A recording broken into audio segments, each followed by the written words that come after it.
Under the scorching sun, a magnificent golden eagle lay still by the roadside. Curled into a ball, its body looked fragile and weak life was slipping away. A man rushed over and gently picked it up, shocked by how feather-light it felt. This powerful predator hadn't eaten in a long time. Normally, a wild eagle would never allow human touch, but this one was too weak to resist, resting silently in his arms. Leaving it there meant certain death. The man placed it in a crate in his truck, determined to save it.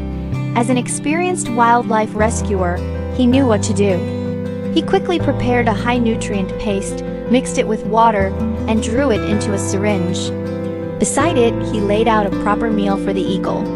When he brought the bird out, it was so weak it couldn't even open its beak. Holding it carefully, the man pried its mouth open and administered the liquid. At first, the eagle struggled faintly, confused and resistant. But as the nutrients filled its empty stomach, something shifted.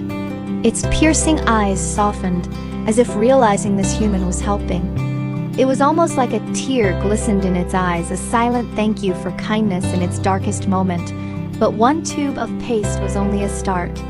The man offered a pinky mouse, but the eagle refused, pushing back with what little strength it had left. Knowing it needed solid food to truly recover, he gently but firmly guided it down. Only by eating could its body begin to rebuild. Piece by piece, he fed the eagle, speaking softly the entire time, urging it not to give up. Slowly, the bird began swallowing on its own. The movements were weak and clumsy, but it was trying. Afterward, a spark of life returned to its dull eyes. Still, it was fragile and far from safe. That night, the man couldn't sleep.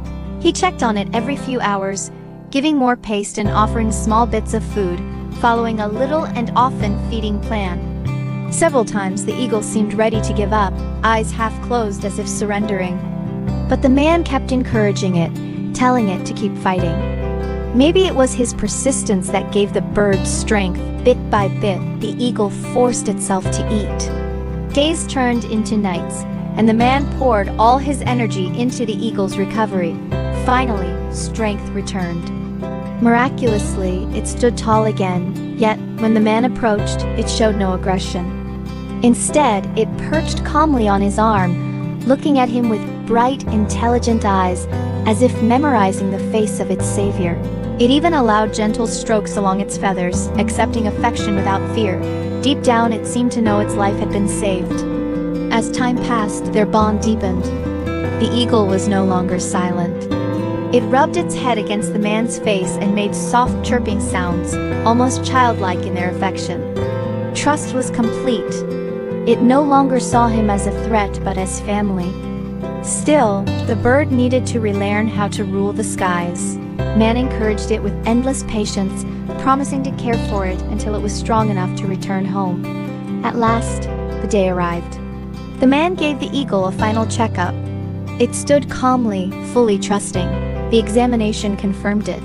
The bird had recovered. It was time to say goodbye. He placed it gently in the crate, just as he had on the first day, and drove to the mountains where he had found it. Before opening the door, he stroked its head one last time, whispering for it to stay safe and healthy. The eagle launched into the sky, wings spreading wide, but it didn't vanish immediately. Instead, it circled high above for a long time, as if reluctant to leave.